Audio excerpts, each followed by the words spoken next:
Welcome to the Terrible Podcast with your hosts from SteelersDepot.com, where you can find all your latest and greatest Steelers news. It's Dave Bryan and Alex Kozora, always lit, talking Steelers. And now, here's Dave and Alex.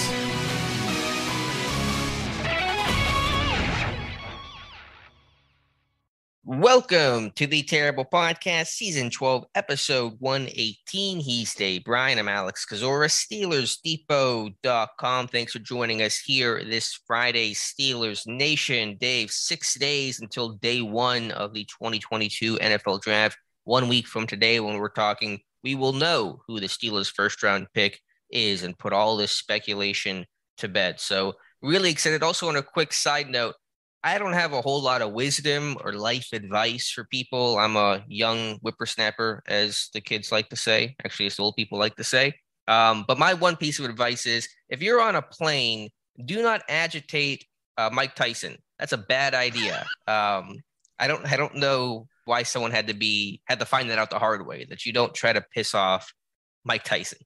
Yeah, that sounds like something I would have done like 25 years ago, maybe while having a little bit too much adult beverages in an airport bar or something along those lines. Yeah, I've really come to like Mike Tyson over the years. You know, I liked him back when he fought. I mean, you got to remember when I grew up, that was the thing to do, is get the guys together and someone get the pay-per-view and watch the Tyson fights. As we grew up through there. So always was a big kind of Mike Tyson fan when he fought. And obviously he went through some challenges in his life, but you get into the what's the movie, the Honeymoon in Vegas or The Hangover? The Hangover. That's it. Yeah. Hey, how did I get a movie thing right? That was a test, really. But The Hangover, and man, he's super likable in that. And just all, I think he's been on the right meds lately, for several years, and just really comes off as a kind of guy, at least to me, that you kind of root for at this point of in his life and all now. And for the shock for that to come across the newswire yesterday, that guy must really have agitated him, or Mike didn't take his pill or what have you. But that guy certainly has a memory from that and a knot on his head on top of it. But yeah, that is good advice for sure. Yeah. So if there's anything to take away from today's show, it is that piece of information. Hey, real quick at the top of the show here, wanted to give kind of a shout out to Alexa Della Rocco, a contributor for the site, does the Saturday terrible takes for the site and has for a while. She's going to have to take, unfortunately, a little bit of a leave of absence here, and hopefully it's short term. She's got some health challenges that she's dealing with right now as well, too. So just want to kind of shout her out, and she knows she's more than welcome whenever she's ready, and she puts this all behind her, which she definitely will be able to and resume kind of doing what she likes to do with the site and all like that. So if you follow Alexa on Twitter, and hopefully you do, Alexa Trade Talk on Twitter, shout her out and give her some love, and tell her that you're thinking and praying about her, if you will. So Alexa, we love you. I just want to shout that out at the top of the show there. Yeah, definitely. We have your, we're fully supportive of you, Alexa, and take all the time you need. So appreciate you saying that, Dave.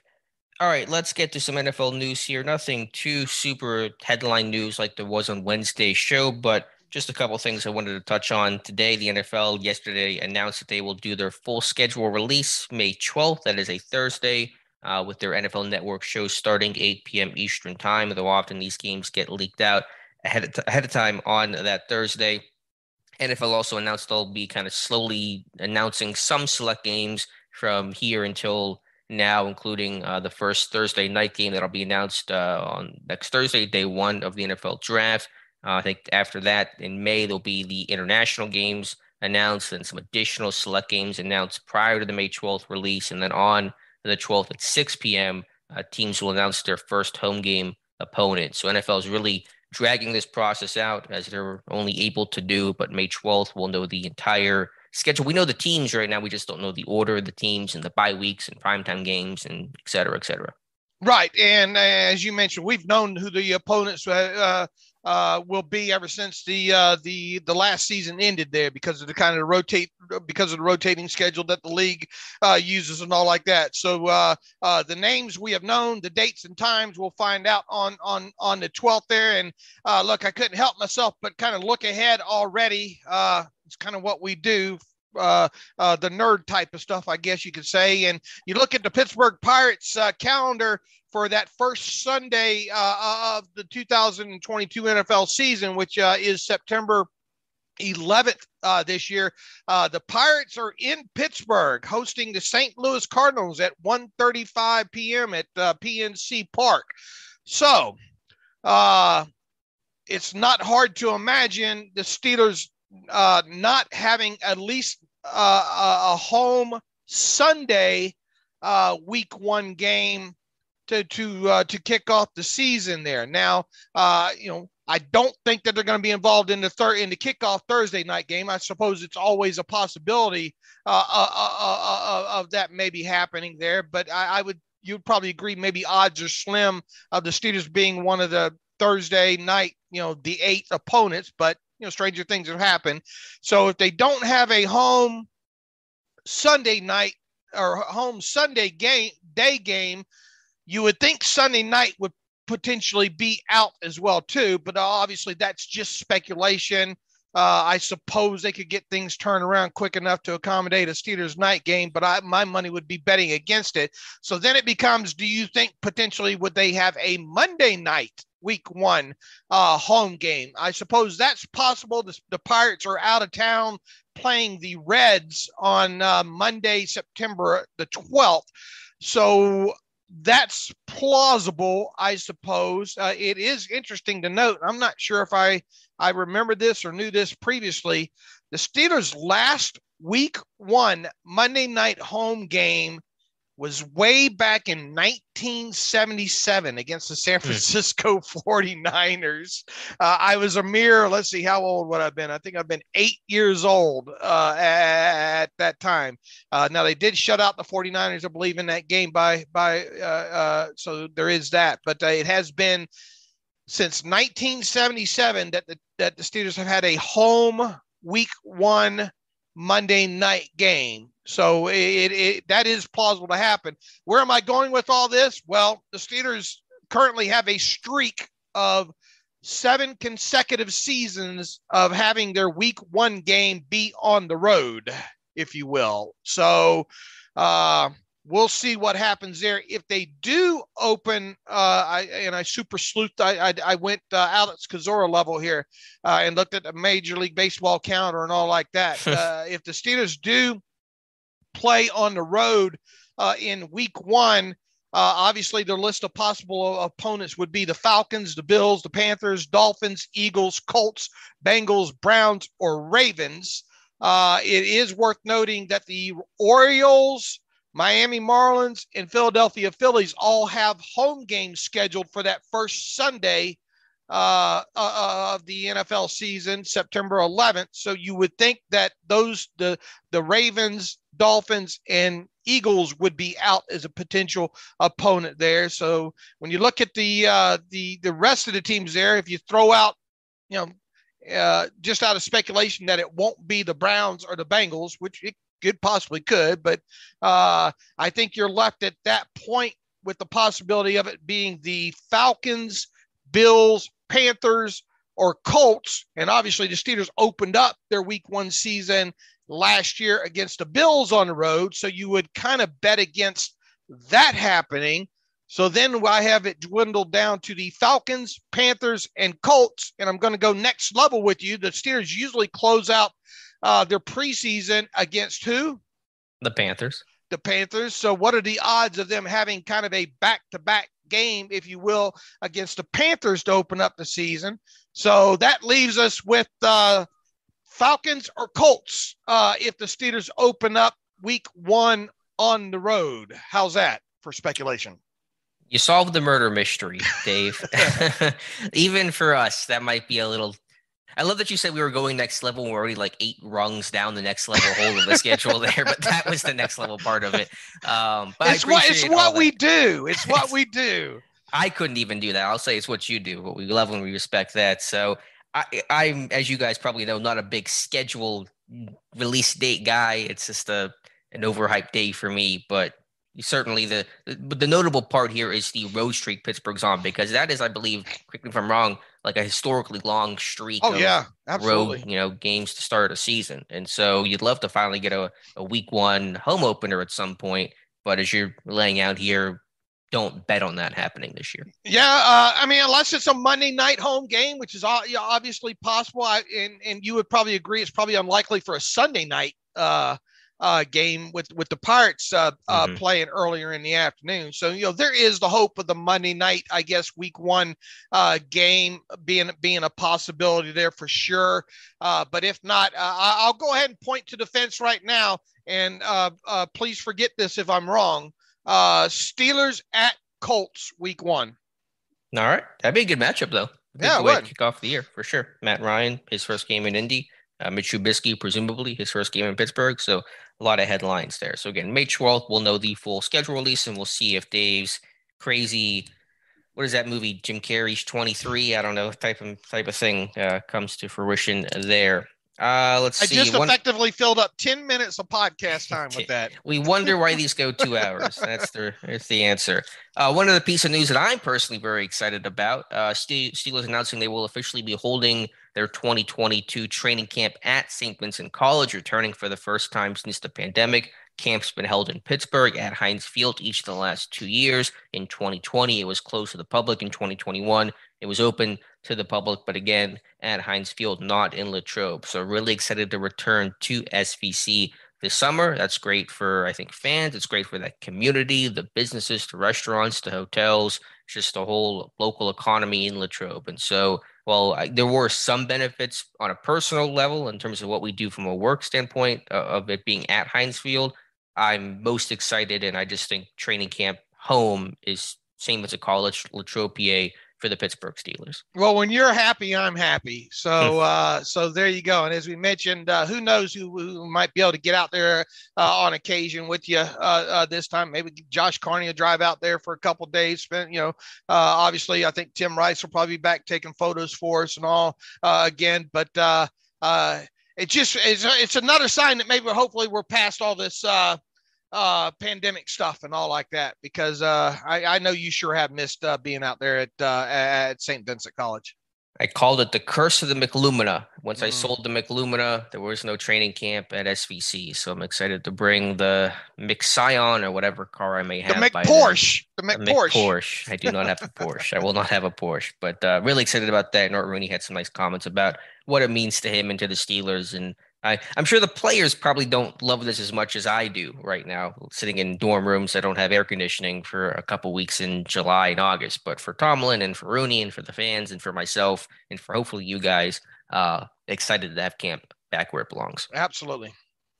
Dave, Jeremy Fowler had a couple of pieces of information. I think this was a interview he did on 93.7 The Fan earlier this week about Diontae Johnson and Terrell Edmunds. We'll start with Johnson. In this offseason wave of a lot of receivers on the move, whether that's Tyreek Hill to Miami, Devontae Adams to Las Vegas. We know what's happening right now with Deebo Samuel and his potential probable trade requests out of San Francisco.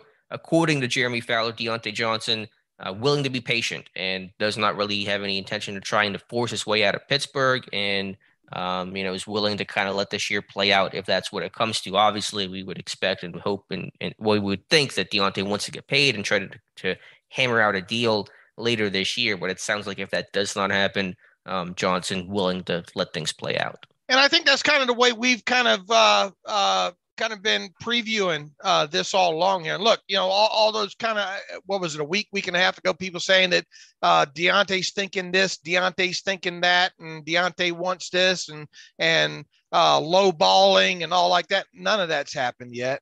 It's just, it's typical for this time of the year for the Steelers to not be involved in with contract talks, with extension talks with any players, especially non quarterbacks type situation there. So it all that adds up to kind of what I think we've been thinking might be the case here, that even if they do have contract talks with Diontae Johnson and, Minka and, maybe potentially even Chris Boswell extension talks, none of that's likely to get underway until the team reports to Latrobe for training camp. Sure, it could probably start kind of feelers going back and forth, but now with with the Steelers, with the way they do business, and even after the TJ Watt deal last year, and the way market values are calculated, this isn't rocket science here.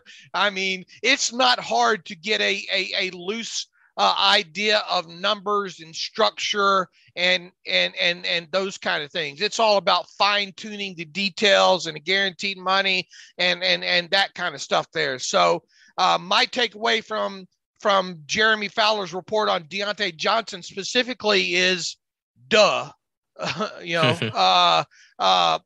the way kind of I envision it. Now we can get, and we will continue to get into the speculation aspect of whether or not, Diontae Johnson will get it extended at some point during the offseason, what the amount might be. As I've said all along, at the low side, you're looking at, extremely low side, Diontae doing you a favor is probably $18 million a year.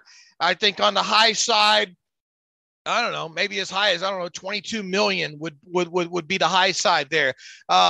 But then again, the Steelers don't have a big history of paying that top, let's say 10 money to a wide receiver at any given time, especially under Kevin Colbert.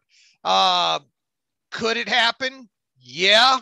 Especially with not having a franchise quarterback under contract right now, that increases the likelihood, I would think, to some degree there. But unless something changes, and I've got a lot of time to kind of change my mind here, but my early thoughts on this are that they won't sign him to an extension during training camp. But that's just my early thoughts out, and obviously it could change. Now, the big to do right now, obviously, is supposedly Diontae Johnson not being at the phase one of the offseason workouts. That's not a big deal. We could probably go yawn. Right. If we want to be truthful about it, and the Steelers don't like us counting heads with pictures on the website and media and all like that, but I'm going to do it anyway. I did not see Minka Fitzpatrick in any other pictures on the team website, and I did not see Cameron Hayward. So I know Cameron Hayward's working out with Chuck Smith and Tyson Alualu. I don't think I saw Tyson either, to be honest with you. But does that make Cam Hayward a bad person? Does that make Minka a bad person? If indeed, that's a big if. We don't know for sure that those guys were not there. In fact, can't 100% say that Diontae wasn't there, although we don't believe he was. But look, phase one of this thing, it's not uncommon to look around the league and each team to have 4, 5, 6 guys or more not in attendance there. So come get me when OTAs start, and especially when the mandatory minicamp takes place later on in the summer. Come get me and complain at that point.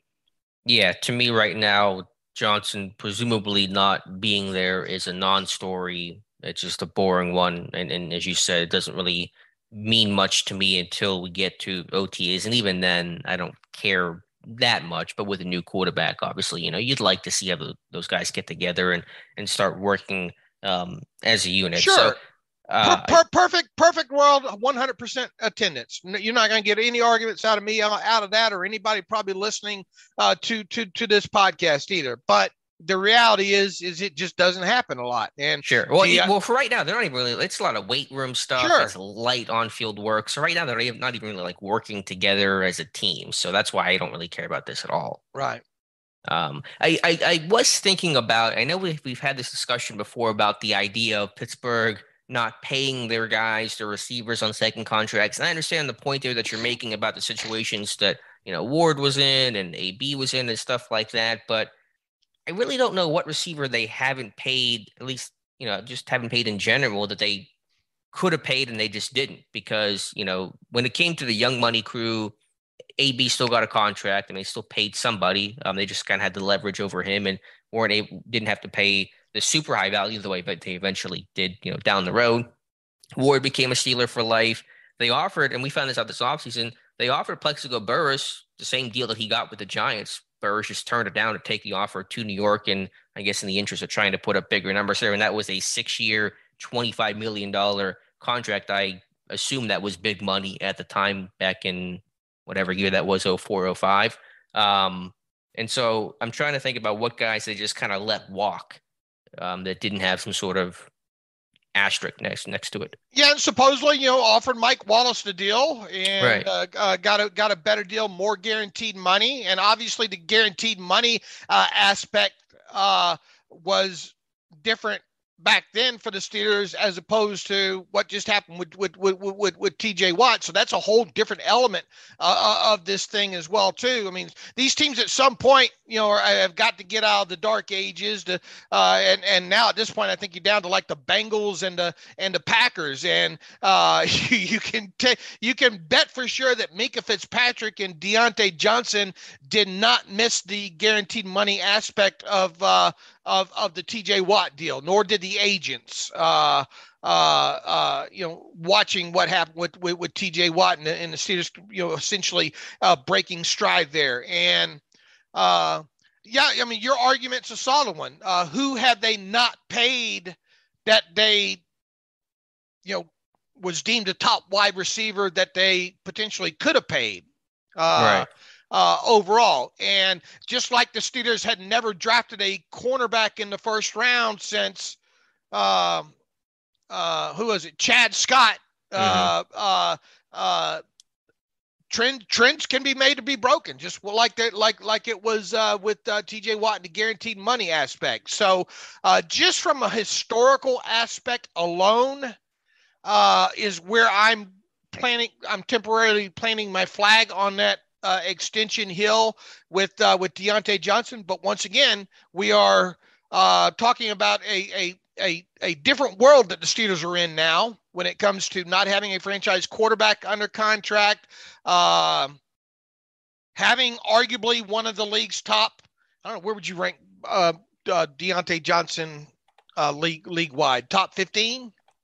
Yeah, I have him in that probably 11 to 15 range. We can kind of, if you want, kill some time, kind of rank it out right now and kind of give a rough estimate where we maybe listeners would put them. All right. Let me kind of pull up a list here of the receivers from last year. And you might want to remember a guy like Michael Thomas, who obviously did not play last year, but let me pull up the right. And I'll pull up the pay aspect of it as well too. Tyreek Hill, Devontae Adams, DeAndre Hopkins. Would you rank all of those ahead of Diontae Johnson? Hill, Adams, and who was the other? Nuke Hopkins. Yeah, I put all those guys ahead of Diontae. Stephon Diggs. We need to write this down because we're going to get back to this and forget how many guys we ranked in front of him. So what? Hill, Adams, Nuke, Diggs. Hopkins, Diggs. Diggs is kind of close. I think they're similar players in terms of just really good route runners. My gut tells me to rank him ahead. Diggs, yeah. I'll go with you on that one. What about DJ Moore in Carolina? Nah, I'd put Diontae ahead of Moore. Okay, I would as well. Keenan Allen with the Chargers. I've always been a big Keenan Allen fan, but I put Diontae ahead. I think he's a more explosive guy.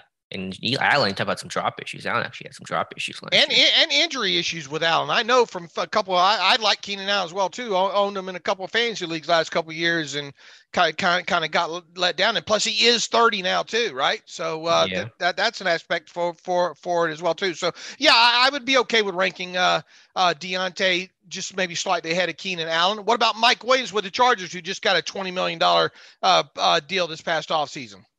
Yeah, that's tough because of different body types, different roles. So it's a bit of an apples to oranges comparison. I I think Johnson's been a more consistent guy. So I'd lean, maybe I'm a little biased here, but I'd lean Diontae. I tell you, as soon as that contract hit, my first thought was Diontae should get more than that, or at least equal that. So Yeah. I have Diontae over Mike Williams with the Chargers. Amari Cooper. I think Cooper's had some struggles and some injury stuff as well. So I'd still put Diontae ahead of Cooper. Okay, you could twist my arm in that. Chris Godwin with the Buccaneers. Yeah, I think when healthy, I'd go Godwin. I know, again, big slot versus small X, but I'd go Godwin. It's a debate, though, right? Yeah, you can. Or if you put Diontae, I wouldn't kill you for it. All right. I'll put some other names. I'm a Godwin fan coming out. The Steelers, Okay. I think, liked him coming out, right? And Yep. He's done a lot of good things. He's another one that's missed some games with injury, though, right? He tore the ACL end of Right. last year. Some obvious names: Cooper Kupp, Justin Jefferson. You put both those guys ahead of Diontae. Justin Jefferson, yeah, boy, what a route runner that kid is. Yeah, and Kupp as well, Yeah, considering the insane year he had last year. Yeah. Jamar Chase, I'd put ahead of Diontae. Yeah. What about CeeDee Lamb? No, I don't think he's there yet. I think it's kind of close. I think Lamb, the numbers were pretty good last year, but I think it's close. I'll go with you there. I'll put Diontae ahead of CeeDee Lamb. Michael Thomas. I mean, it's a little bit of a weird one. Just given he didn't play last year, and just what's he going to be fully healthy? I think at the current moment, I mean, you could obviously, I don't want to forget about what happened prior to 2021, but I'd go Diontae ahead of him until Thomas kind of proves he's healthy and is kind of back to form. Okay, I could go that way. Deebo Samuel, I'd go Deebo ahead of Diontae, but it's close. I mean, it's pretty close. That's another thing. Usage, if you look at just Diontae, I mean, Deebo's just receiving numbers alone and leave out the rushing aspect of it, and you look at his drop percentages and all like that. I guess the value is that how you can use them otherwise, but I think that's one of the things that's got Deebo upset right now is, man, right. I'm not a running back, man. If you want me to play running back and wide receiver, where's my Le'Veon Bell poster at? Kind of thing there. So, okay, we'll rank Deebo ahead of Diontae. Yeah, the guy still had 1,400 yards and averaged 18 yards per catch in that offense last year. So I'm going Deebo ahead of Diontae. Tyler Lockett from the Seahawks. Man, I know you are too. I'm a huge Tyler Lockett fan. Tyler Lockett can do so many things for you. Yeah, that's might be the closest one so far. That one's a coin flip to me. In the interest of trying to be non-biased, I'll go Lockett ahead of Diontae. Yeah, I can go that way as well. What about DK? What about teammate DK Metcalf? Man, that guy's so strong and powerful and over the top.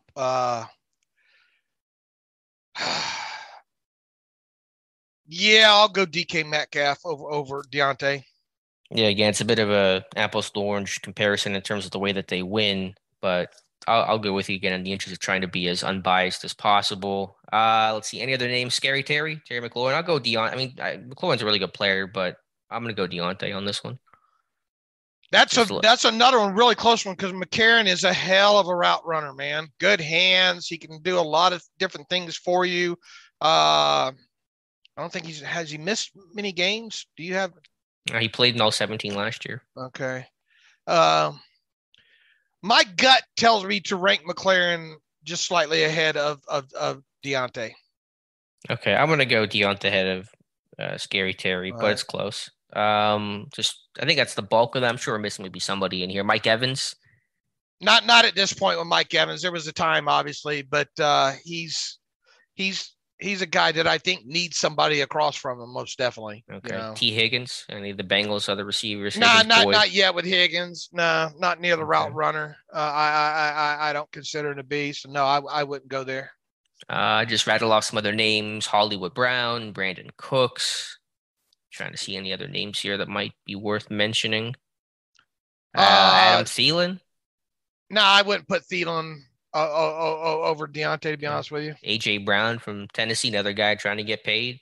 Looks like he's not attending some offseason stuff. I think it's close on Brown when he's healthy. That guy's really talented, but I'll go with you. That's probably the bulk. There might be some guy who got hurt last year. You wouldn't rank Kenny Galladay or No, Christian Kirk, two guys no. that have nice paydays. I know you wouldn't rank Robert Woods in there. Allen Robinson with the Rams, nah, not yet. Better quarterback play, but he's always kind of been burned by that.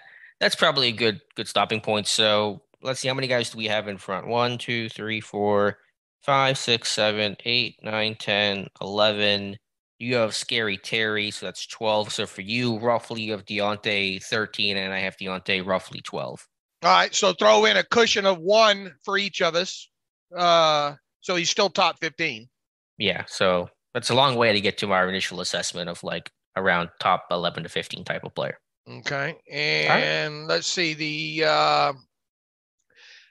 looking at what each one of these guys earns, though, it's what the market is now versus just a place on the list. You know what I'm saying? Right. Sure. It's trying to get what the last guy got. Right. So that's why I think you look at these contracts so far, some of these newer contracts here, and really using Christian Kirk as the bottom end of the scale there, and he's at 18 million per. That's 18.5 would be absolutely rock bottom, and that's kind of where I've come up with the absolute rock bottom with Diontae Johnson doing you a favor would be 18.5 million. But realistically, I'm thinking that 20 million is the waterline mark that Diontae is going to want to be over. Yeah, and listen, top 12, top 15 is not a slight with so many good receivers in the NFL. We just rattled off some really impressive names there. So tiers are probably a little better way to try to categorize it than just a pure ranking. But I don't want to consider like top 15 to be a bad thing because it is so darn competitive in the NFL in terms of that position. Okay. So that's the story on Diontae Johnson. I give him credit. He's not made waves. He's just kind of gone about his business, even if he's not with a team, it appears right now. I think Diontae gets a little too much hate. I do too as well. And at some point later in the offseason when we're struggling to have something to talk about, I want to discuss an article I came across on drops. But okay. Now's not a perfect time for that, I don't think. But we'll see what happens for sure. But long story short, I'm not worried about anything with Diontae Johnson as we sit here today. Same. Fowler also in the same breath talked about Terrell Edmonds still being on the Steelers' radar, which is consistent with previous reporting that an offer's been on the table and that, it's still possible that Edmonds resigns with the team. I'm surprised he hasn't signed somewhere yet, to be honest with you.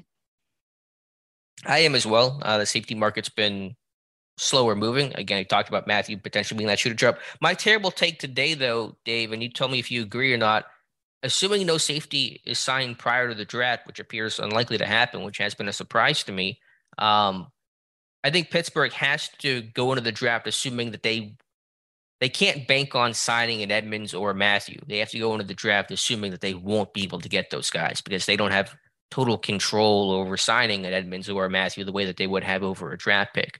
And so I think you have to go in with the urgency of and kind of just pretend for a second those guys don't exist because you can't bank on getting those guys and not draft somebody because what if you don't draft somebody and you don't get an Edmonds or Matthew, they end up signing somewhere else. Then you're really in a difficult spot. So I think if you get those guys, it's gravy, but you have to go into the draft assuming that is the only path to get a starting strong safety. So in other words, you're saying that Kevin Colbert needle moves just a little bit more. It has to. Yeah. I mean, how could it not? I think because it's very unusual for the team to go into a draft with a need this obvious. Usually Colbert's MO is to kind of get the veteran, even if it's the Band-Aid option that doesn't look that attractive. It's clearly not the long-term play. It's at least a short-term option because if you don't draft the safety until day 3, and what happens, Edmonds says, you know what, I just don't want to come back. I have another offer. I'm going to go sign with X team. And Matthew says, I'm going home. I'm signing with the Saints. Then what do you do? With the draft, you get your guy. He has to play for you. With the free agency, obviously, it takes 2 to tango. So you can't bank on, even if you feel confident you'll get one of those guys, you don't know that you'll get one of those guys. And yeah, I don't think you can take that risk. Right. And on the other side, guys like Tyrann Mathieu and Edmonds might be looking and say, I want to see what you guys do in the draft. Sure. I think it's why they're waiting. You know, and see if you go get that first or second round safety that you're going to be itching to get on the field and then cut me loose after 1 year, you know, kind of thing there. No, what you're saying is obviously makes sense. Now, look, whether they did or did not do or do not sign a safety prior to the draft, that's always been in my kind of thought process moving forward anyway. And my thought all along is this team is going to address the position, obviously within, or at least in my opinion, in the first 3 picks of the draft, but maybe the urgency now makes it where you better address it in the first 2.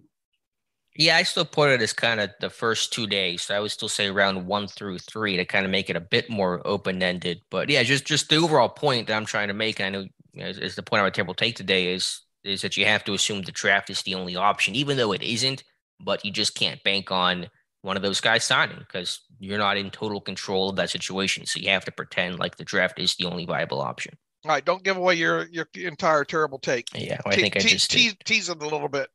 I do a big giveaway of $1 million at the end of it. No, I don't do that, but I'm trying to find a way to get people to lock back into the terrible take. All right, Dave. I don't want to spend much time on this, but I just saw this article go up a couple minutes ago, and I know this is not either of our favorite draft analysts, but I'm just going to put it out there in the for what it's worth, you get what you pay for column of the Depot podcast. ESPN's Matt Miller reporting on some easy. Not this guy. Well, okay, you're not going to like what he has to say, but I'm going to say it anyway, and we'll see what your reaction is. According to Miller, Pittsburgh only really liked Kenny Pickett in this class. And this is Miller saying, quote, the rumors dominating the text lines this week have Pittsburgh potentially going offensive tackle in round 1 if the quarterbacks aren't available. So what it's worth. Okay. For what it's worth, I've said this forever. I think the guy's a huge fraud. Right. So put that in the pipe and smoke it. All right. A tackle. I'm not even sure who that would be. You're right. And there was a mock draft by Maurice Jones-Drew, of all people, had a mock draft come out yesterday, had Charles Cross out of Mississippi State, which I know a lot of people listening probably say, hey, that wouldn't hurt my feelings. Mm-hmm. But who was, they're depending, I guess, on who you ask. And I don't want to get into that he won't be there kind of thing, because you could do that with a lot of people, obviously year in, year out. But if he were to be there, Kevin Colbert was not at the pro day. He may or may not have been brought in for a pre-draft visit. We can't answer that aspect. The Steelers did have supposedly a formal meeting with him, and he talked to everybody. He says or claims he talked to a lot of people in the organization at the combine. So there is that. There is the element, though, and, I guess it depends on who you ask, draft Nick wise, about whether or not he will have to kick inside the guard at the next level.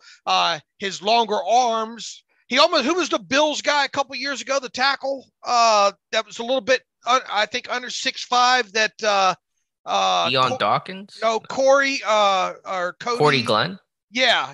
Wasn't he a little bit undersized guy, but had long arms? And I think Cross is along those same lines, because Cross is every bit under 6'5". All right. Now, they don't have, you must be this high to ride, Isn't he a long guy too, though? He is a little,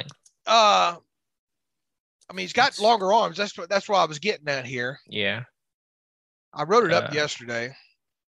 Looks like maybe 34 and a half. Yeah, it looks like 34 and a half inch arms. Which is long. Mm-hmm. Long enough, for a tackle spot in the NFL.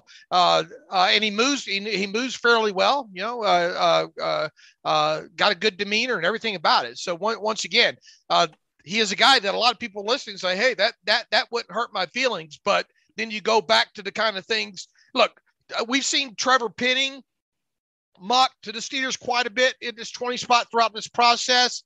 You want to talk about upsetting some Kevin Colbert, longstanding traditions here, that's unlikely to happen. Who else could be a potential tackle that would fit at 20th overall? Yeah, in terms of trying to project guys who fit from what they look for in terms of the pro day visits, because even Cross and Penning wouldn't check those boxes. Which guy on the Depot team mentioned, and I struggle with the pronunciation of the last name here, from Georgia? You mentioned a terrible take yesterday, Jamari Sawler. That was Devin Jackson who kind of threw that one out as a wild card. But is he more of a guard or no? He's played both. I don't know where the NFL projects him. I think I've heard more interior stuff, but he was a left tackle mostly last year. And now the question I think you posed was, is he even a first round talent? And I think people kind of view him more as a day 2 guy. But if you want to just start mentioning names and no bad ideas in a brainstorm, I suppose that's one to at least mention because, they were at the Georgia Pro Day. All right. Any other tackles fit that criteria? I'd have to look at the list. Nothing coming to mind, though. Okay. I'll be quite shocked if they draft a tackle. I'll just leave it at that. I will be quite shocked if they draft a tackle or any offensive lineman for that matter. I mean, I suppose you could make the argument. I mean, but really you can't with the Zion Johnson because the Steelers weren't at the pro day. I mean, you can, but you can't. I mean, look, Alex and I are going to die on the Kevin Colbert Hill, pro day hill until we don't have a reason to die on it anymore, Right. Which this could be the last year we get to do that, considering, Colbert's stepping down. So yeah, no other tackles really seemed to fit for Alele, but no pro day there for Tomlin Colbert. That feels like a day 2 option. My general feel is that Pittsburgh went heavy with O-line in free agency, so they wouldn't have to address it as heavily in the draft. And then the other part of that fraud's report about liking Kenny Pickett, the most out of all the quarterbacks. I mean, who do they like the most? I mean, my gut tells me they like Malik Willis the most. I guess it depends on who you ask when it comes to. Sure. And then we're back into talking about the 5 quarterbacks again. And oh Lord, I've had a nice 3 days of not watching a bit of quarterback tape. Yeah, I don't want to talk about that much today. But Miller also says, they'll go offensive tackle if the quarterbacks aren't available. But if they only like Pickett, then what does it matter if the other quarterbacks are or aren't available? So that felt a little inconsistent in his own write-up. All right. Once again, I think that guy's a huge fraud, but carry on. Yeah, so we'll see who's right here. What do you think about him? I'm not a big... You don't have to worry about being off the Christmas card list, I don't think. Yeah, I don't think we're on it. I don't have a lot of strong opinions one way or another about a lot of these guys, but he's not someone that I look to for a lot of analysis or insight. There's a long list of guys I would look to before I look to Matt Miller. Okay, I'll put it that way. And there's been some rumors about, I don't know, some charity stuff, which I don't know if that's true or not, but I've heard some stuff that doesn't sound great. Okay. All right, Dave. Speaking of pro days and all that, and sleuthing, when you were not looking up all the 17 ways the schedule could go, we were looking at Kevin Colbert Notre Dame Pro Day, and mentioned this just because back when the Pro Day happened, there was a report from the AP that Kevin Colbert did attend there. But we never been able not from the AP. From the guy's AP is his initials, AP Groover, and he works for the NFL Network. Okay, I'm sorry. Yeah, NFL Network, Andrew Groover, and so he tweeted out at the time that Kevin Colbert was at that pro day. We never personally saw him, and have never gotten confirmation for sure if Colbert was or wasn't there. But we've not been able to find him at all in all of our, looking at videos and photos and recaps of that pro day. And so you start to really wonder, was he actually there? And look, I have relied on past trying to get info of who's where sometimes from Groover from NFL Network. He always answers my direct messages and all like that. But he did admit that he wasn't the one, even though he's the one that tweeted it out that Kevin Colbert was at the Notre Dame Pro Day. He says, I wasn't there. My field producer was there. So this was a relying on somebody else's information. This was a secondhand report overall. And look, we're just going to try to be as open as we can about this. Alex and I spend a lot of time scouring pro day footage. If indeed, it's not covered by a network and all like that. The Notre Dame has the entire pro day up on one of their apps. I watched all of that in addition to watching at half speed 2 hours of YouTube footage from the Notre Dame pro day. Now, I do not advise doing that. That changes a man. You get that 1,000-yard stare now. Athletes look a lot slower at half speed, if you can imagine. Hamilton is still running that 40. Ooh. Actually. Ooh. And look, we have done this long enough. We know what Kevin Colbert looks like. We know the tendencies of Kevin Colbert. When Kevin Colbert goes to a pro day, he's not hard to spot. And when he is at one, usually you have more than just one report of Kevin Colbert being at a pro day. We cannot unequivocally tell people that Kevin Colbert was not at the Notre Dame pro day. Now, we know for a fact Dan Colbert was there. He is the only one that I have spotted, and I believe the only one that you have spotted at that pro day as well, too. If Kevin Colbert was at that Notre Dame pro day, he was wearing donning a Little Rascals type disguise, or he was hiding in the bushes and or shadows there. So I am treating that as if Kevin Colbert was not at that Notre Dame pro day. And the relevant part there would be about Kyle Hamilton, I suppose. Now, he was brought in for pre-draft visits, so there's some information there that could point towards their interest, but that would be the relevancy for Colbert being there or not. Right. And if you play the whole was he at the pro day portion of the first round pick aspect of it, do what you will with this info, but Alex and I always like to try to fully disclose because we actually have a post up on the site that says Kevin Colbert was at the Notre Dame pro day, and that was based off the Andrew Groover report there. So it does look like that's going to wind up to be, at least in my look. Here's a good thing about it. Kevin Colbert holds and Mike Tomlin will hold a Monday press conference, pre-draft press conference. And a lot of times Kevin Colbert will tell you either how many pro days he's been to, and sometimes I think he's even rattled them off before. So we'll see if we get any if either he gives a number total or if he goes place by place where he went.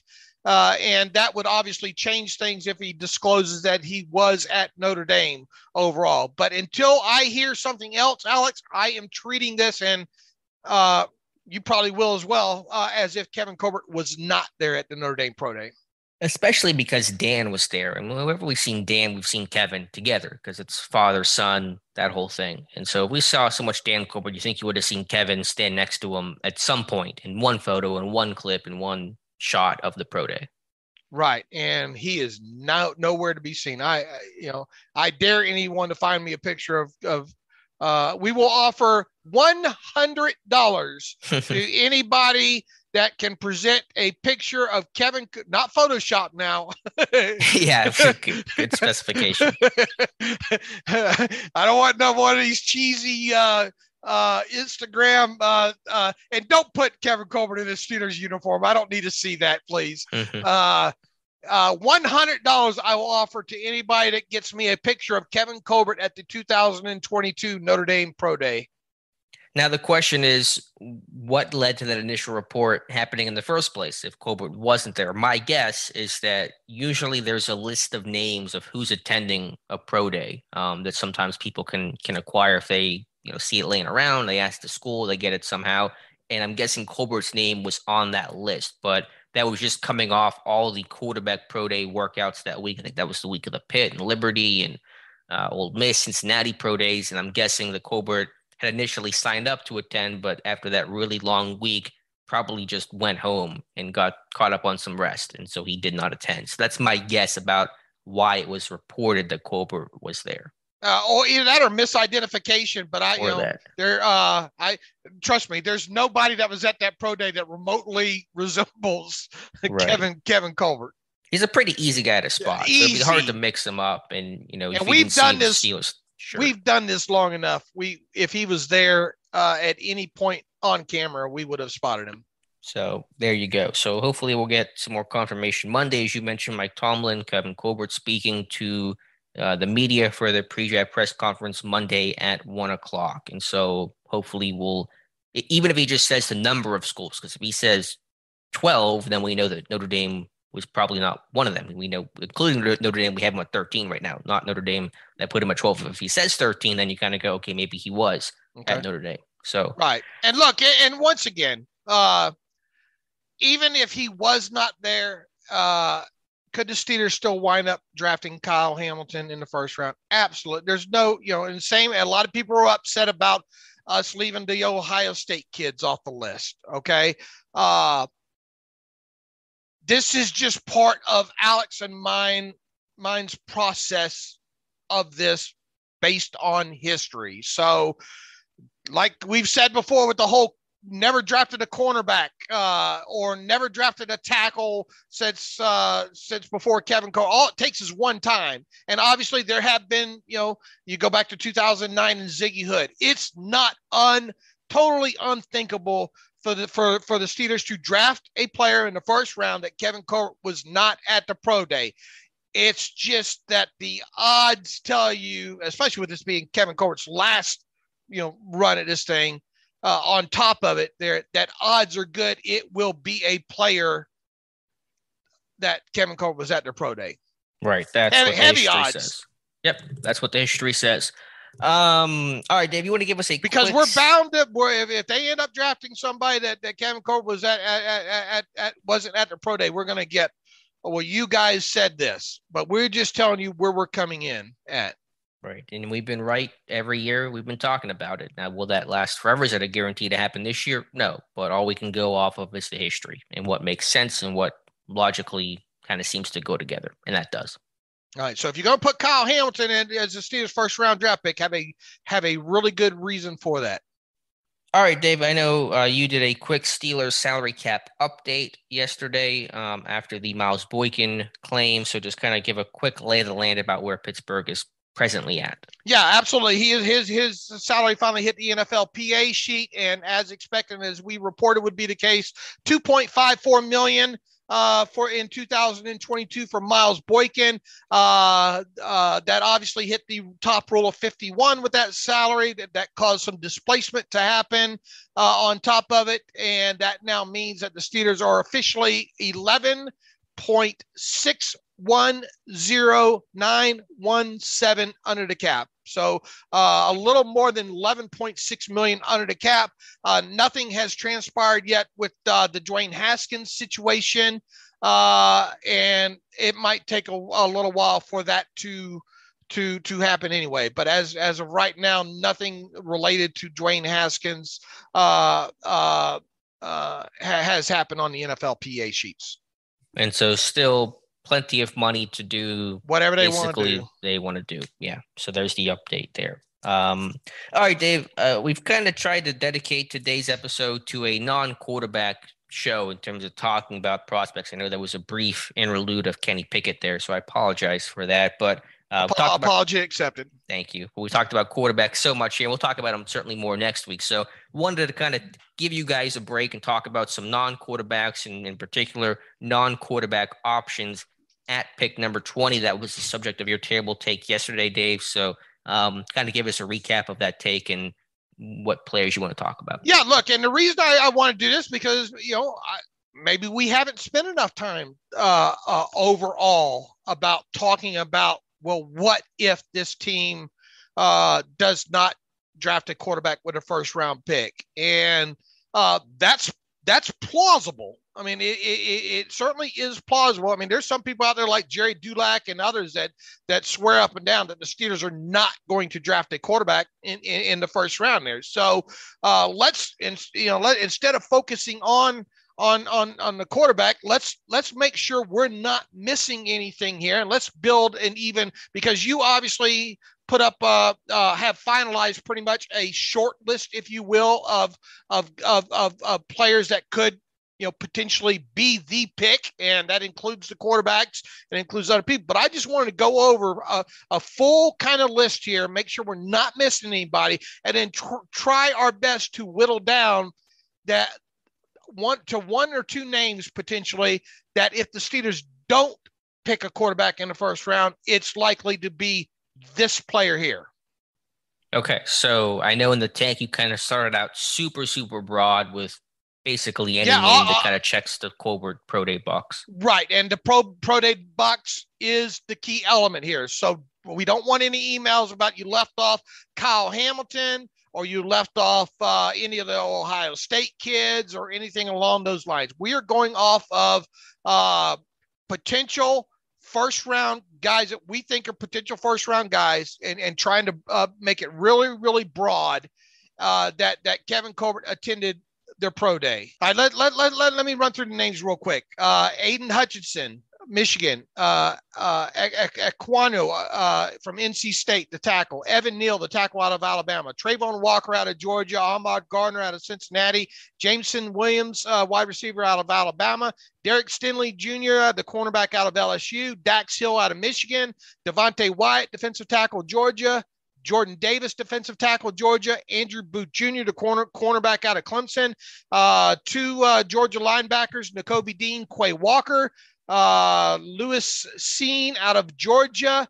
David Ajabo out at the edge out of Michigan. Christian Harris, linebacker out of Alabama. George Pickens out of Georgia, and the offensive lineman out of Georgia we talked about a little while ago, Jamari Salyer out of Georgia there. Is there anybody not on that list that you would add into this? You mentioned Andrew Booth from Clemson, right? Yes. Okay. Yeah, then I think that's the list. Obviously, again, this is excluding the quarterbacks, taking those guys out of the picture for a second, and just non-quarterbacks and again, very broad to start, but yeah, that's a good list. Okay. Now let's whittle down some names there. Ekwonu out of NC State. I mean, and Aiden Hutchinson out of Michigan and Evan Neal out of Alabama. I mean, there's no way, right? Even though we don't like to talk in that aspect there, there's just no way. No way. You can safely say no way on those guys. All right. Who else is a no way on that list?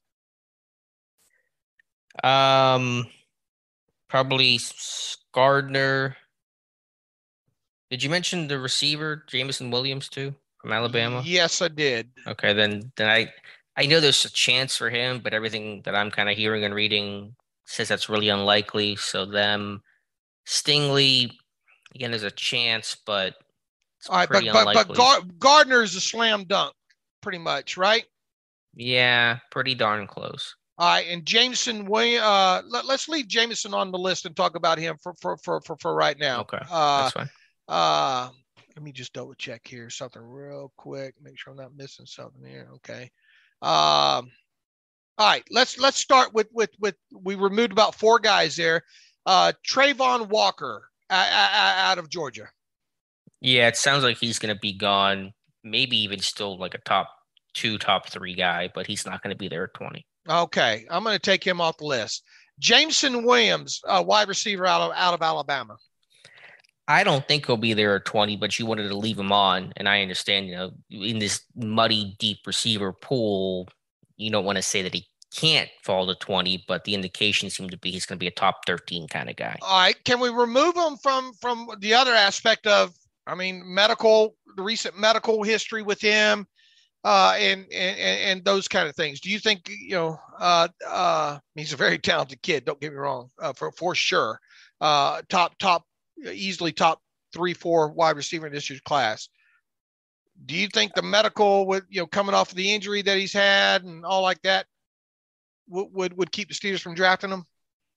I'm not sure if there's history that shows that they wouldn't because of that and solely because of that. They have drafted guys who have been injured in the pre-draft process, not necessarily to the extent that he's been. I just personally remove him from the aspect of I don't think he'll be there at 20. I do as well. So I'm going to take him now off the list after telling you we were going to put him on there. Derek Stingley, cornerback out of LSU. That guy is one of the more polarizing players in terms of where he's going to land. The talent is immense and probably a top 10, maybe even top 5 talent in this class. I don't think he'll be there. And I know to your point that you mentioned, and you can expand on it, the lack of playing time over the last 2 years probably won't sit well with Kevin Colbert. Right. Only 11 games played, right? In total, the last 2 seasons. And how many did he play last year in terms of 2021 season? That's a good question. It wasn't many, right? I think he had that foot issue. I think he's been cleared upon now and he worked out and he's healthy now, but limited him greatly, I believe, last year. Let me pull up real quick. Like 3 games last year. Right. 8 total tackles. I mean, really didn't do much of anything last year. So I'm pulling him off the board because I don't think Kevin Colbert wants to go out hanging his hat on that. Yeah, I'm with you. We take him off. All right. Dax Hill out of Michigan.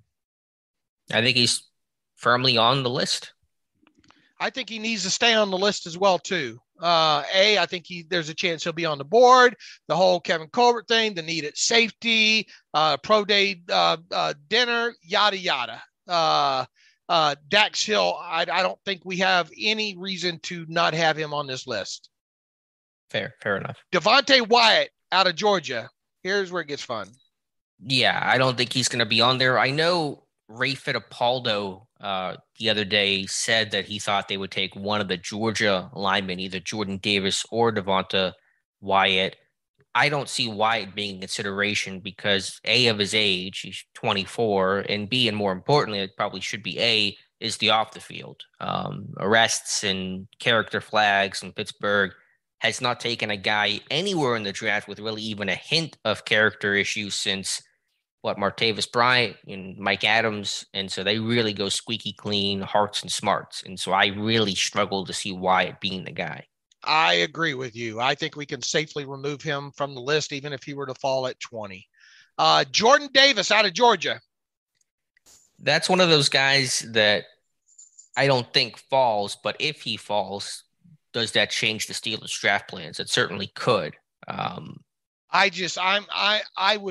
Something has gone terribly wrong, I think, that we don't know or not privy to if he's on the board, I think. And once again, I'm not a fan of he won't be there kind of things, but there are some common sense elements in, as well too. I'm pretty convinced that Mike Tomlin's convinced that he won't be there either. Yeah, so I think it's fair to take him off the board from that aspect. But if he slipped and the nose tackle, question about positional value and snap count, you can make an argument that would be the reason why he would slip. But let's take him off for now. All right, Andrew Booth Jr. out of Clemson. Yeah, I think he fits. He wasn't on my short list in the article I did. He was on the initial list, I think 12, 13 names. But in terms of if you want to take a shot at a cornerback, I know he's been hurt, has not worked out in this pre-draft process, but you talk about a first-round corner, I think it's Andrew Booth.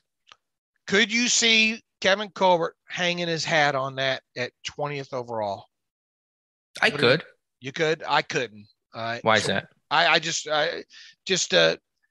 the unsureness of it all related to him and the not working out. And I just, yeah, but they've taken a lot of first-round picks. Cam didn't work out. Najee didn't work out last year. All right. I'll short answer. I'll leave him on the list. Okay. Nakobe Dean and Quay Walker, both linebackers out of Georgia. Yeah, I don't want to discount it entirely. Do you think they're really going to take an off-ball linebacker in the first round again when they sign Jack and Bush will be here at least this year, even assuming his fifth-year option is going to be declined? Is that guy going to play year one? Personally, I don't think they will. Yeah, I'm with you. I mean, and that goes for Christian Harris as well too. Right from Alabama, who's on this lane on this same list. Yeah, I think it's fair to put all those guys on there initially and then remove them. Now, plus in terms of like, are they first round talents? Dean's probably got the strongest case to make. I mean, there's fans of each guy, but I think we're just doing this loosely. I mean, we're trying to do an exercise here is all we're trying to do, right?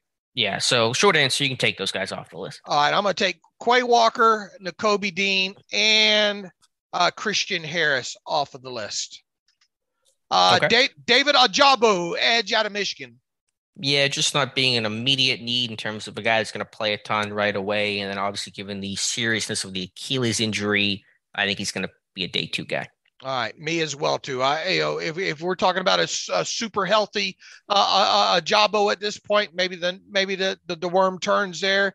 But I'm going to remove him. Jamari George Pickens out of Georgia. That's one of those. Oh man, I better put him at least on the large list overall.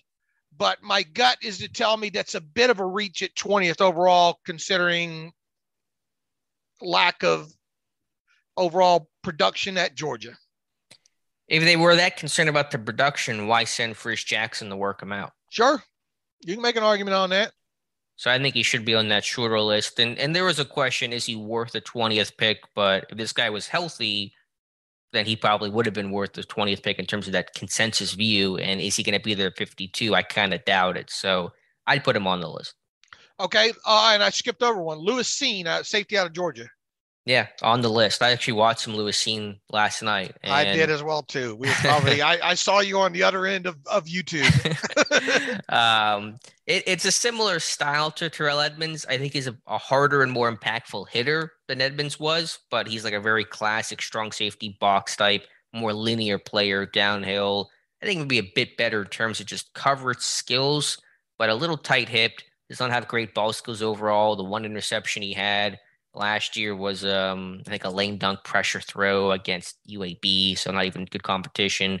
But if you're looking for like a 1-to-1 Edmonds replacement in all the best ways of Edmonds' game, it's Lewis Seen. I agree. He's on the list. He stays on the list. One last one here, and it's one we talked about a little bit earlier. Jamari Salyer, whatever you want to call him, tackle guard out of Georgia. Yeah, I just can't see it there from a talent and a value standpoint and also the need standpoint. You re-sign a core for. I thought Dan Moore played well the back half of last year. Pittsburgh spent a lot of free agency capital on offensive line, and I don't think they're going to spend a first-round draft pick on the position either. Maybe I'm wrong. Right. I would be. It would be a major upset. I think if he winds up being the pick.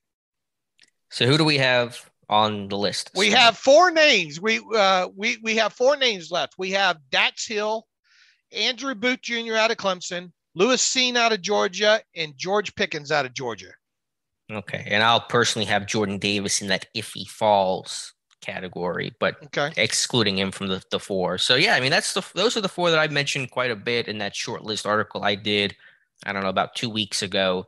Now of that 4, if you had to guess one name, who would you guess? Lewis Seen, no question about it. Slam dunk. And let me tell you, not only did while you had me blocked out of watching while you had the certain videos tied up with your viewing on Lewis Seen, I was looking at interviews with Lewis Seen, and what a great kid.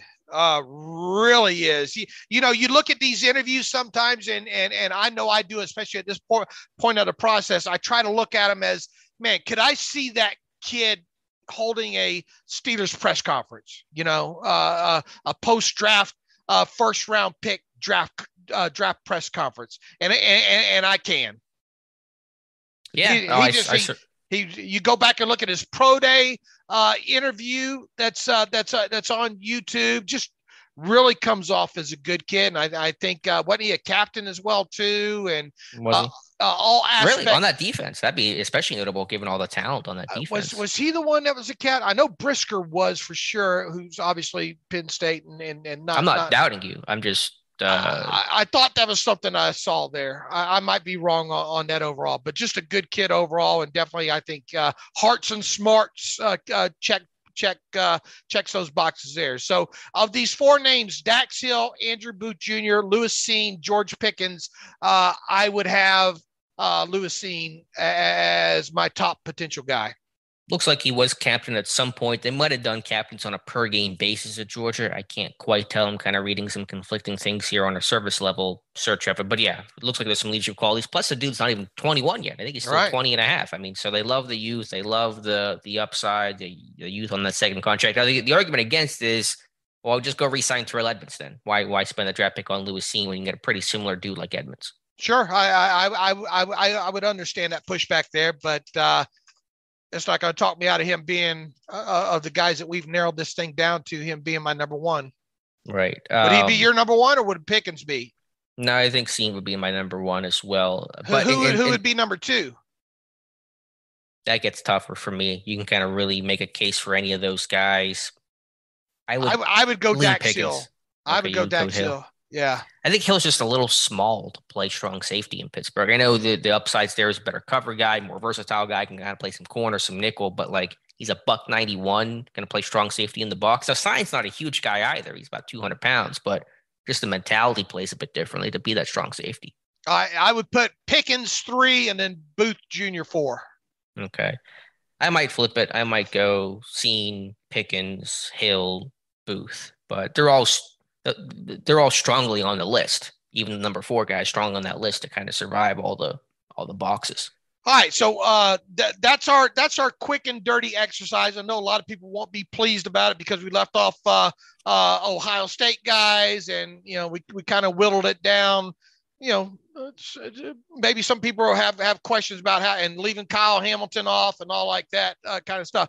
But slap your money down right now on the table, Alex. If the Steelers don't draft a quarterback in the first round of the 2022 NFL draft, they will draft. I'll go Lewis Cine. I will go Lewis Cine as well too, and that was what I wanted to try to the whole method of this exercise. Yeah, so good conversation there. I watched Cine. I mean, do you love his game? Just from removing yourself from does he make sense standpoint, but just watching the tape standpoint. I don't think I'm hopping up and down on the table. Yeah, but I could see it. What's the thing you like the most about him and the thing you're most concerned about? For me, I love that just missile mentality, like run and hit, like fill the alley, like he destroyed Kyle Pitts. It was probably too high. Probably just some coverage aspects, maybe. Yeah, I think turning and running and flipping his hips, but he's a safety as well. Right. He's not going to cover like a corner, and so you have to understand that as well. So I think he'd be fine in a too high situation too. As far as that goes, I think he reads and processes okay overall. Once again, I part of the things that kind of we're dinging him on are part of the reasons why he would probably still be on the board at 20th overall. You could probably make somewhat of an argument that he might just barely slide out of the first round, I think, depending on how the board goes there. But of all these guys, character, need, check boxes, all like that, that's the guy I would slap my money down on the table on. Yeah, I would say just a big concern. The lack of playmaking. Dude has 2 career interceptions. Has never forced a fumble, you would think, but the guy who hits the way that he hits, at least never been credited for some forced fumble. So that was kind of interesting when going through my research. So we have both planted our flag that Lewis Cine would be the guy, if not a quarterback. Yep. But the other names you mentioned all certainly fit: Hill, Pickens, Booth. Don't want to ignore those names either. All right, Dave, anything else you want to talk about in today's show? I think we got it, right? I think so. Let's get to reader emails and close out today's show. Okay, let me pull up the email machine real quick here. And just one last reminder, Sunday, 8 p.m., my live stream, my YouTube channel, Alex Kozora, Walk the Mock. We'll be doing a Steelers draft, 4 rounds. I'll be the Steelers GM. You guys are my assistant scouts helping me figure out who to pick in this one. And this will be just what we want to do. It won't be beholden to what we think Pittsburgh will do. We're the GM. We're the captain. We're running the show. So 8 p.m., come join me. I'll probably start the live stream about 15, 20 minutes early to get people in their room, and it'll be a lot of fun. All right, first one from it looks like Nick Shuley writes in, if Malik Willis goes early, do you think there's any chance the Steelers would trade up for Kyle Hamilton since his slow 40 time has him falling a little? That's the first part of the question there. Nick, but by now, after listening to this show, us getting to your email, I bet you can bet which way Alex and I are going to go on this. Yeah, I'll say no. I think he'd be one of those guys who would have to fall to them the way that, again, at DeCastro fell to them. But I certainly think they looked at that slow 40 time and said, this guy might have a chance to fall to us. And so we want to bring him in for a visit. And I think that's why that was the impetus for him being brought in the first place.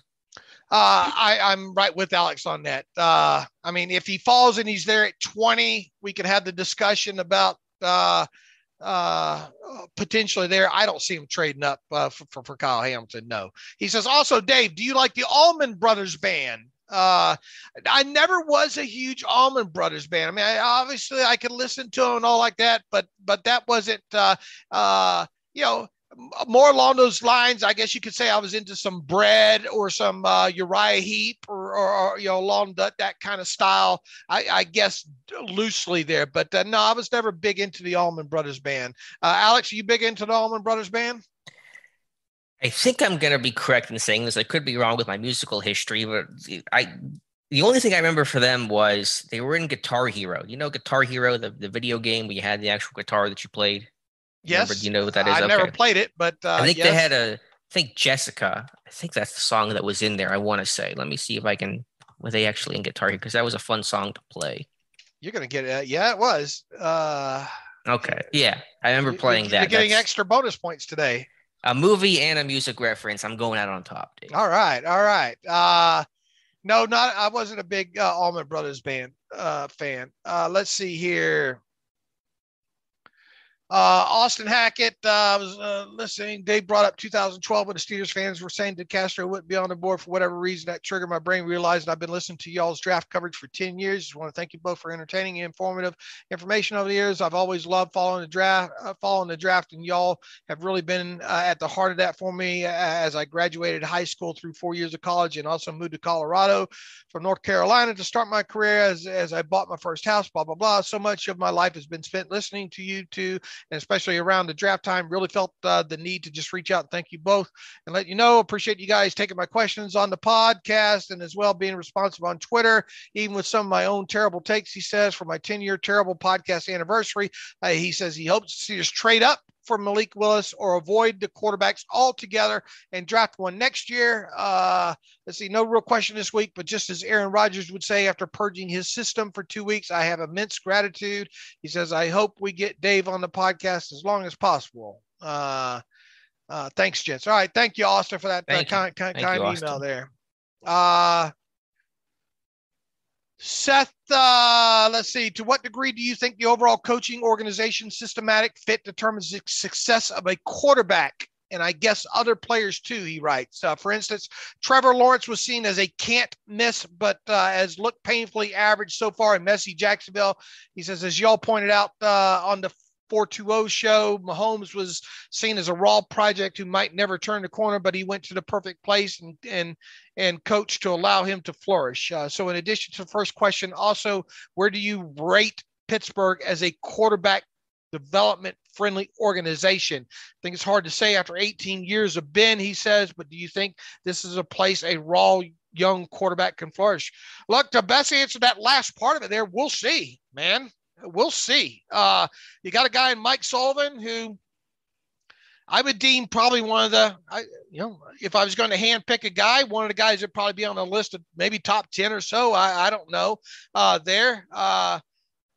We'll see or maybe we'll see where a raw young quarterback, whether he can flourish in Pittsburgh or not. I don't have a hard, fast answer if it's going to be a good place for him or not. I will say that, as we've talked about with Malik Willis and obviously several other quarterbacks, I think as well in his class, is I think it's going to be wise to let whatever quarterback, if they do draft a quarterback, sit and develop and hopefully flourish here. Alex, where do you chime in on all that? To what degree do you think overall coaching organization fits determines the success of a quarterback? Yeah, just quickly to the latter point, I think Pittsburgh's a great place for a quarterback to grow and flourish, and it's just stable. It's good coaches. There's no pressure to play right away. It's a really good situation to be in. Yeah, I think, man, system and coaching staff and organization matters so much for these draft picks, and that's why the draft is art, not science. And some of these guys that you think are just great players that can't miss, can't bust, end up busting because it's just not a good organization. There's coaching turnover. You get new OCs, new head coaches in there that can really mess with a player and really hinder their careers. So I think that's an underrated element of, drafting is one thing, but that's just drafting a guy. They have to develop him and integrate him into your system. And that is an overlooked part of this process. So I think the scheme and system organization culture are huge factors in determining if these guys succeed or not. Fred writes in, thoughts on drafting Kenny Pickett. He says, I think it's a huge mistake. He says, in my opinion, he's Mitch Trubisky, and we already got one of those on the roster. He says, if the Steelers can't draft Willis, they should not draft a quarterback high this year, he writes in. Fred, hopefully you've listened to all these shows over the course of the off season here. And we're not going to dive back into this quarterback class right now at this point here with the draft right around the corner and go deep in it. If you think Kenny Pickett's a mistake, okay, we got you down for that. I don't think you can rule out Kenny Pickett possibly being the selection. I'll go that far. So I am of the opinion though, if they, I have almost become, if they can't draft Willis, they should not draft a quarterback at all category. But be quite honest with you, I'm not going to be slamming turning over tables or punching the TV if they don't draft any quarterback this year either here. Nor will I guess, punch or break any TVs if they do draft a quarterback in the first round. That's where I'm at in all this. I just wish, as I've said several times, if they've got a conviction in a guy, that I think they should, maybe move up to get that guy.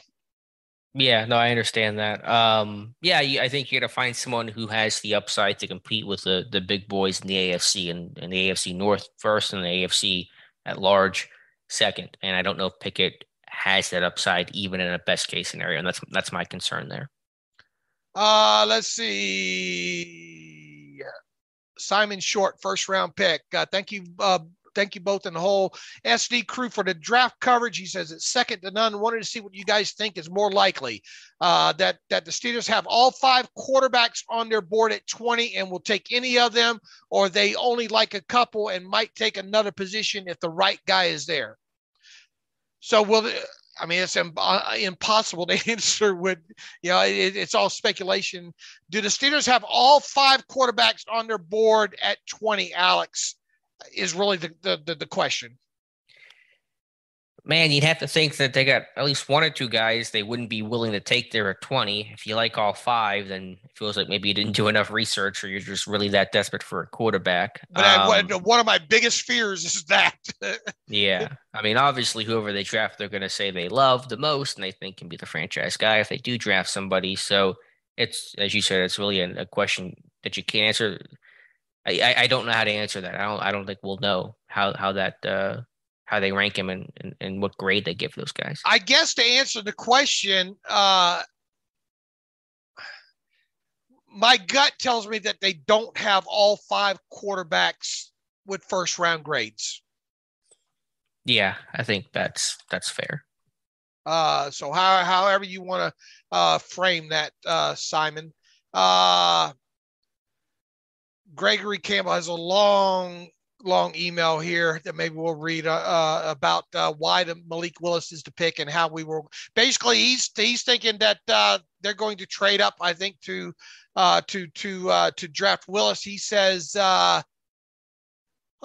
can't look at measurables, blah, blah, blah. He thinks they're going to go up to the Giants spot at number 5 overall. Plain and simple. Yeah, can't rule it out. I think the draft starts at 5 for Pittsburgh. 5, 7, 12, 10, kind of the picks I'll be looking at for potential trade-up opportunities. But will it happen is anyone's guess. Chris Lookhart, good morning, fellas. What would you say is the potential Malik Willis ceiling or comp for what he could be? Is it Mike Vick, maybe Lamar Jackson, or Donovan McNabb? I'm just curious. He says, one last thing. I'm not a fan of the talks about you leaving, Dave, but I thought you should know that I look at you like the podcast version of Myron Cope. Oh, Jesus. Help you all. You have a voice that can chip concrete, as he would say, but to all of us, it's a voice that we are comforted by. Keep up the amazing work. And when will the Steelers Depot official app be coming out? We have not gotten to the that's still on the back burner with the Steelers Depot official app. I appreciate that you mentioned me in the same breath as Myron Cope. I do not deserve that at all. I will let Alex take the hard part of the question. Potential Malik Willis ceiling or comp for what he could become.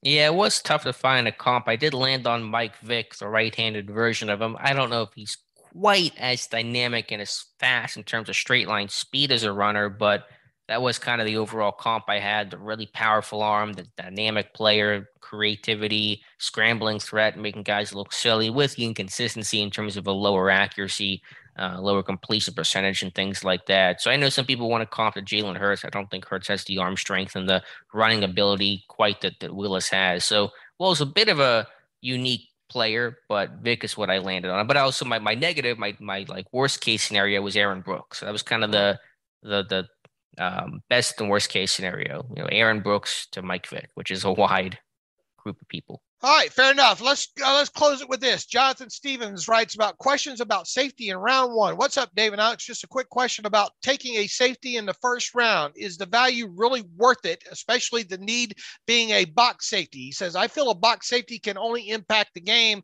in so many ways. Why not take your shot at a possible franchise quarterback and re-sign Edmonds for cheap if you miss out on Tyrann Mathieu? Would you guys agree? Look, I think at one point during it, or I know at one point during the show, we talked about Alex said, look, if you don't get somebody signed here before the draft, you know, increasing the overall need factor, if you will, in that. And it's hard to disagree with Alex with what Alex said, even if that need is more of a box safety type, which obviously the Steelers would seem to be more in the market for.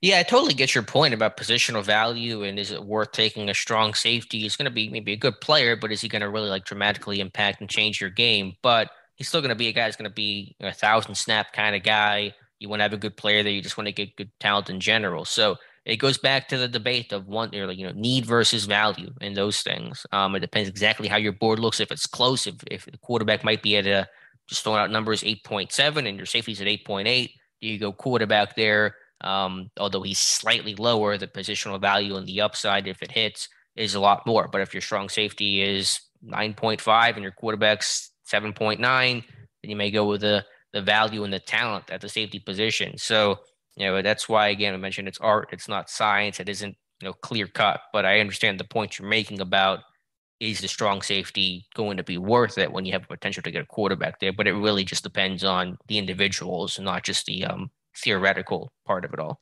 All right, let's wrap this up. And as far as a Monday show goes, let's kind of play that by ear as far as timing of the release goes. What time is Colbert and Tomlin supposed to talk? 1:00 Eastern time.